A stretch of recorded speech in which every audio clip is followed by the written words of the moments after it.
दुनिया में लोकतंत्र का सबसे बड़ा हिमायती अमेरिका बड़ा ही शर्मसार हुआ जब वहां लोकतंत्र के मंदिर यानी अमेरिकी संसद जिसे कांग्रेस कहा जाता है उसमें उपद्रवी घुस गए। और वो भी इस हिसाब से घुसे कि निवर्तमान राष्ट्रपति डोनाल्ड ट्रंप के स्पीच के बाद में उपद्रवियों ने वहां के कैपिटल हॉल को एक तरह से बंधक बना लिया और बहुत ही शर्मसार घटना को अंजाम दिलाया। और उस कैपिटल हॉल में अमेरिकी संसद में अमेरिका के राष्ट्रपति चुनाव को प्रमाणित करने के लिए सत्र बुलाया गया था और उससे खपा होकर डोनाल्ड ट्रंप ने एक ही उकसावा देने वाला स्पीच दिया और उसके बाद में ट्रंप के समर्थक लगभग सैकड़ों की संख्या में उस भवन के अंदर घुस गए और वहां तोड़फोड़ शुरू कर दी। वैसे तो पूरे विश्व में अमेरिका लोकतंत्र की दुहाई देता है और एक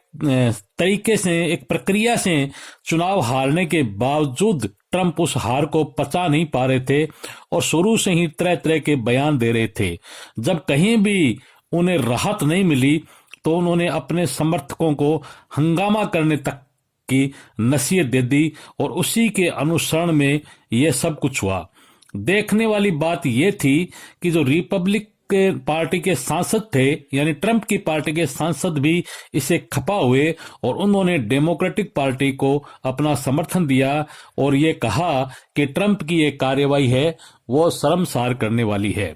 दुनिया के सभी देशों ने इस कार्यवाही को देखा और भारत के प्रधानमंत्री नरेंद्र मोदी ने भी इस कार्रवाई की निंदा की है। उस सारी घटना में एक महिला समेत 4 लोगों की जान भी गई और वो हथियार लहराते हुए ट्रंप समर्थकों ने बहुत ही शर्मनाक प्रदर्शन वहां किया।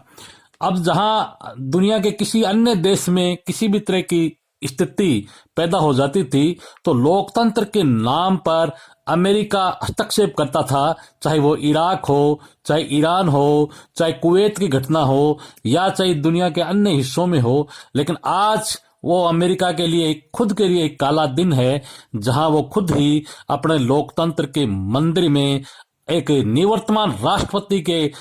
स्पीच के बाद में एक तरह से उपद्रवी घुसे। ये देखने वाली बात यह है कि अब 20 तारीख को सत्ता का हस्तांतरण शांतिपूर्ण होता है या नहीं होता है। पूरे विश्व के मीडिया की नजर अमेरिका पे है और दुनिया के सभी राष्ट्राध्यक्षों और शासनाध्यक्षों का भी दृष्टिकोण अब अमेरिका के ऊपर है कि ये ऊंट किस करवट बैठता है।